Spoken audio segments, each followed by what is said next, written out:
Number 53 करेंगे। यहाँ पर हमारा आर्टिकल नंबर 52 कंप्लीट हो चुका है। बहुत ही इंपॉर्टेंट आर्टिकल है, इसको हम पूरी तरह समझने की कोशिश करेंगे क्योंकि यहाँ पर संघ की कार्यपालिका का काम आ रहा है यहाँ पर, और बेसिकली यहाँ पर हम राष्ट्रपति को डिस्कशन करेंगे। चलिए लेट स्टार्ट करते हैं आर्टिकल नंबर 53।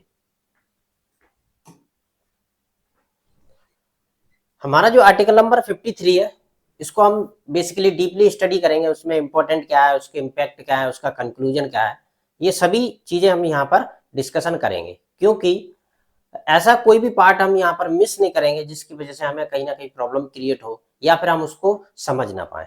ठीक है, तो इसलिए हमें सबसे पहले हम इसकी जो हमारे कॉन्स्टिट्यूशन में लिखा है उसको हम समझ लेते हैं। क्या हमारा जो आर्टिकल नंबर 53 है वो कहना क्या चाहता है।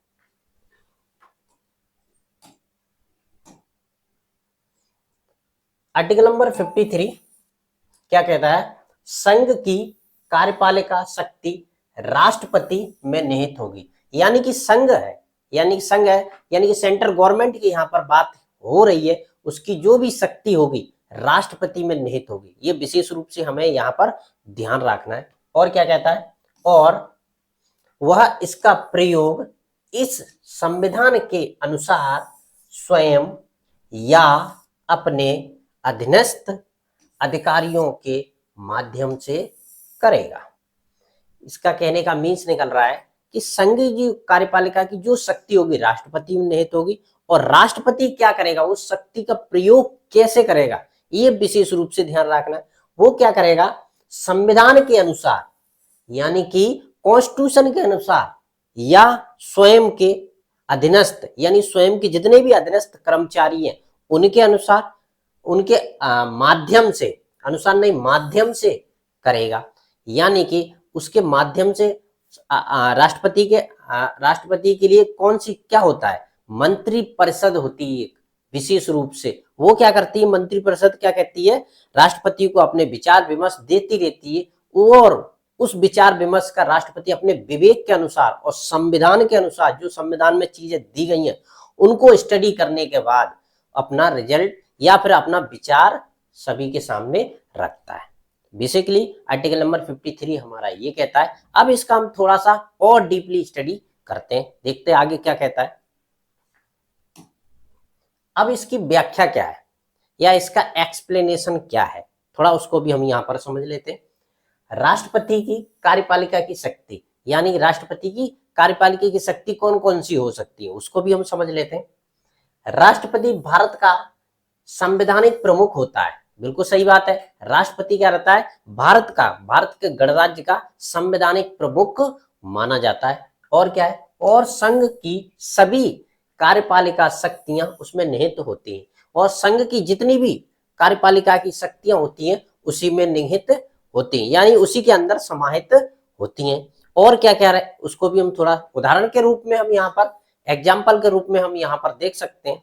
क्या है? सेना के तीनों अंग, यानी कि सेना के जितने भी तीनों अंग हैं उनका भी राष्ट्रपति प्रमुख माना जाता है। जैसे थल सेना, नौसेना और वायुसेना, इन तीनों का प्रमुख राष्ट्रपति को माना गया भारत के गणराज्य में, और इंक्लूड संविधान में भी। का सर्वोच्च कमांडर राष्ट्रपति होता है, यानी कि उसका सर्वोच्च सेनापति या फिर कमांडर राष्ट्रपति को माना गया है। जब तक राष्ट्रपति तीनों सेनाओं को, कहीं पर ऐसी क्रिटिकल कंडीशन होती है तो जब तक राष्ट्रपति आदेश नहीं देगा तीनों सेना कहीं पर भी नहीं जा सकती, या फिर किसी भी तरह की कोई कंडीशन में इन्वॉल्व नहीं हो सकती हैं। लेकिन वास्तविक नियंत्रण प्रधानमंत्री और रक्षा मंत्रालय के पास होता है। यही मैं पहले भी बता चुका हूं। मैं वास्तविक जो शक्ति होती है किसके पास होती है? प्रधानमंत्री के पास होती है। और किसके पास होती है? मंत्रालय के पास होती है, या फिर मंत्री परिषद के पास होती है। जब भी कोई भी कार्य ऐसा होता है तो क्या करता है? राष्ट्रपति को मंत्रालय और प्रधानमंत्री क्या करते हैं? सलाह देते हैं, सलाह मशवरा करते हैं कि आप इस जो कुछ भी कार्य हो XYZ, तो राष्ट्रपति लास्ट में उसके अपने विवेक के अनुसार और संविधान में दिए गए जो भी दिए गए उनके प्रावधानों के अनुसार राष्ट्रपति लास्ट में जाके निर्णय लेता है। जैसे फॉर एग्जांपल मान लीजिए कोई भी विधेयक है राज्यसभा और लोकसभा दोनों जगह से पारित होने के बाद कहां पर जाता है, राष्ट्रपति के पास जाता है। राष्ट्रपति लास्ट में उसमें निर्णय लेता है। राष्ट्रपति जब तक उसमें संविधान के अनुसार और विवेक का उपयोग और प्लस मंत्रिपरिषद की सलाह लेने के बाद लास्ट में अपना निर्णय देता है। जिस दिन वो साइन कर देगा उस दिन से वो लॉ बन जाएगा और पूरे भारत पे लागू हो जाएगा। चलिए और थोड़ा सा हम यहाँ पर स्टडी करते हैं। अब क्या है इसमें हेडिंग क्या है, शक्तियों का प्रयोग, यानी कि राष्ट्रपति अपनी शक्तियों का प्रयोग किस तरह करता है ये भी समझ लेते हैं हम। राष्ट्रपति अपनी शक्तियों का प्रयोग मंत्रिपरिषद की सलाह से करता है, जो कि अनुच्छेद 74 में दिया गया है। वैसे पहले भी मैं बता चुका हूं कि राष्ट्रपति क्या करता है, उसके अंदर एक क्या करती है, मंत्रिपरिषद रहती है, बहुत बड़ी टीम रहती है, उसके सलाह मशवरा के बाद ही राष्ट्रपति कोई लास्ट में निर्णय लेता है। क्योंकि राष्ट्रपति का लास्ट में निर्णय इसीलिए दिया गया है, उसके बाद कुछ इम्पॉसिबल है या फिर उसमें कुछ भी हो नहीं सकता और वो लॉ बन जाता है। इसलिए क्या, उसके लिए एक मंत्रिपरिषद का गठन किया गया है, जो कि लास्ट में उसके साथ क्या करती है, उसके सलाह मशवरा देने के काम आती है। उदाहरण के रूप में क्या है, एग्जाम्पल के रूप में क्या है, राष्ट्रपति द्वारा अध्यादेश जारी करना अनुच्छेद 123 के तहत आता है, लेकिन यह मंत्रिमंडल की सिफारिश पर होता है। यानी कि किसी भी तरह का अध्यादेश जारी करता है राष्ट्रपति अनुच्छेद 133 के तहत, तो क्या उसके लिए मंत्रिपरिषद एक रहती है, वो सिफारिश देती है, लास्ट में सिफारिश देती है और लास्ट में जो हमारा राष्ट्रपति होता है उस पर डिसीजन लेता है। लेकिन सिफारिश देने के लिए उनके पास हमेशा एक मंत्रिपरिषद की एक कमेटी रहती है, वही बताती है कि आपको क्या करना है क्या नहीं करना है, और लास्ट में डिसीजन प्रधान वो राष्ट्रपति लेता है, जो कि संविधान के अनुसार और स्वयं विवेक पे निर्भर डिपेंड करता है। अब इसका इंपॉर्टेंस क्या है या इनका महत्व क्या है, इसको भी हमें समझना इंपॉर्टेंस है। क्योंकि आज की डेट में क्या है, बहुत लंबे लंबे क्वेश्चन आ रहे हैं। अगर आप रिलेशन करना समझ में नहीं आएगा तो वहां पर आप कंफ्यूजन हो जाएंगे। इसलिए बहुत सारा जो भी कंटेंट है उसको पढ़ने की बहुत जरूरत है। इंपॉर्टेंस क्या है इसका, संवैधानिक प्रमुख, राष्ट्रपति देश की एकता और अखंडता का प्रतीक होता है, सही है। संवैधानिक प्रमुख होता है वो, राष्ट्र की एकता और अखंडता उसमें समाहित होती है, उसी के अनुसार वो कार्य करता है। दूसरा क्या है, संतुलित सिद्धांत, वह संसद और कार्यपालिका के बीच संतुलन बना रखता है। क्या करता है, संसद और जो कार्यपालिका उसके बीच कहीं ना कहीं मीडिएटर का काम करता है, यानी कि मध्यस्थता। आपने देखा होगा संसद का जो भी संसद जब स्टार्ट होती है सबसे पहले राष्ट्रपति उसकी अध्यक्षता करता है और दोनों को बीच में अपना जो भी डिसीजन है या फिर अपना विचार है स्टार्टिंग में रखता है, उसके बाद संसद कंटिन्यू चलती रहती है। तीसरा पॉइंट हमारा क्या कहता है, आपातकालीन शक्तियां। संकट काल में राष्ट्रपति को विशेष अधिकार प्राप्त होता है, अनुच्छेद 252, अनुच्छेद 352, 356 और 360 के अकॉर्डिंग। यानी कि देश में आपातकाल है। आपातकाल भी दो प्रकार के होते हैं, एक वित्तीय आपातकाल होता है और एक बाहरी शक्ति, अगर कोई देश पे आक्रमण कर देता है वो वाला आपातकाल होता है। इसलिए दो प्रकार के है। इसी विशेष रूप से उसके पास शक्तियां रहती हैं, उनका उपयोग करते इमरजेंसी पूरे भारत में लगा सकता है या फिर किसी विशेष राज्य पे भी लगा सकता है। राष्ट्रपति के पास ये विशेष पावर रहता है जिसका उपयोग कर वो किसी भी देश में, अपने देश में या फिर किसी भी राज्य में या फिर किसी जिले में वो आपातकाल की घोषणा कर सकता है। अब इसका इम्पैक्ट क्या पड़ा, राष्ट्रपति के पास जो पावर है ना उसका इम्पैक्ट क्या है ये भी हमें समझने की बहुत जरूरत है। पहला इम्पैक्ट क्या है इसका, सकारात्मक। पहले हम सकारात्मक इम्पैक्ट को देख लेते हैं, उसका प्रभाव क्या है, सकारात्मक पड़ा नकारात्मक, दोनों चीजों को यहाँ पर हम समझने की कोशिश करेंगे।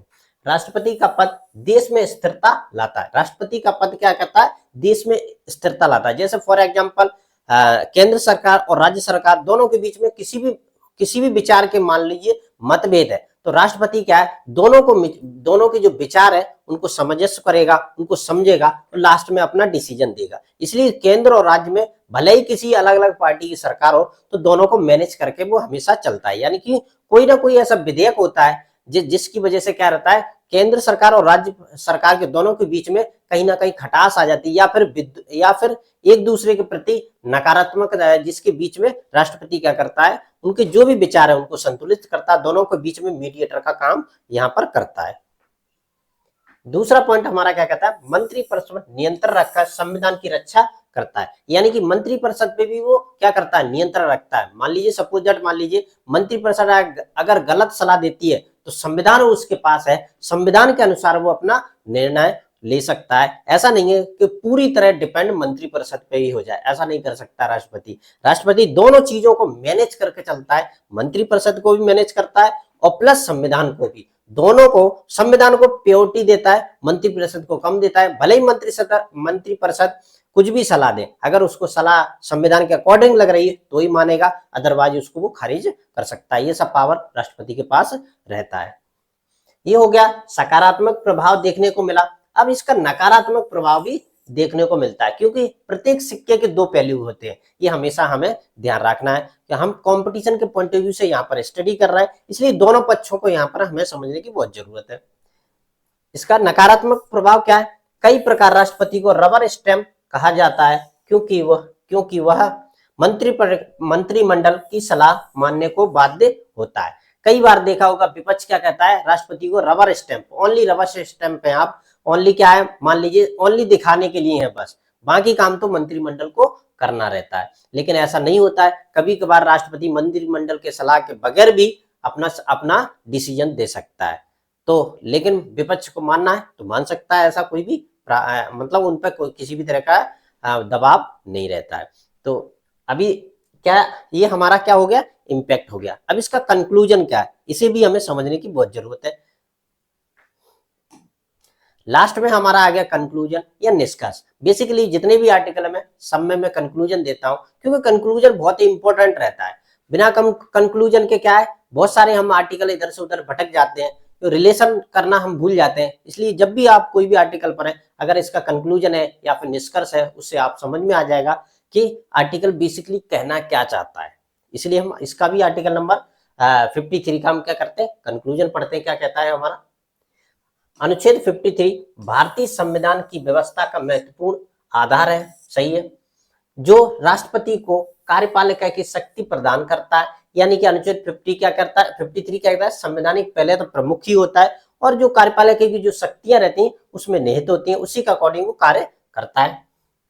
हालांकि यह शक्ति वास्तव में मंत्री परिषद द्वारा संचालित होती है, जो लोकतंत्र की मूल भावना को दर्शाता है, सही है। जो भी मंत्री परिषद रहती है वो क्या रहती है, नीचे से चुन के जाती है, यानी कि सांसद बन के जाते हैं, जो कि लोकतंत्र की क्या है, मूल भावना है। क्योंकि हम जनता का रिप्रेजेंटेटिव कौन है, सांसद है, एमपी एमएलए है, तो क्या है वो लोकतंत्र की मूल भावना के अकॉर्डिंग वो कार्य किया जाता है, क्योंकि ये सिस्टमेटिक तरीके से चलता है। राष्ट्रपति का पद देश में संवैधानिक संतुलन बनाए रखने में महत्वपूर्ण भूमिका निभाता है। ये भी सही है, जो भी संवैधानिक प्रमुख है कौन है, राष्ट्रपति, वो क्या देश में संतुलन बना रहे, राज्य और केंद्र के बीच में मीडिएटर का काम करता है, यानी कि राज्य सरकारें भी अपना काम करें और केंद्र सरकारें भी अपना काम करें अपने अपने दायरे में रहकर। इसी तरह शासन व्यवस्था चलती रहती है और राष्ट्रपति के लिए बहुत ही इंपॉर्टेंट हो जाता है। आर्टिकल नंबर 53 आपको आई होप समझ में आया होगा। इसी तरह के आप जो भी आर्टिकल है कंटिन्यू आपको मिलते रहेंगे। समक्ष एकेडमी को आप लाइक करें, शेयर करें और सब्सक्राइब जरूर करें।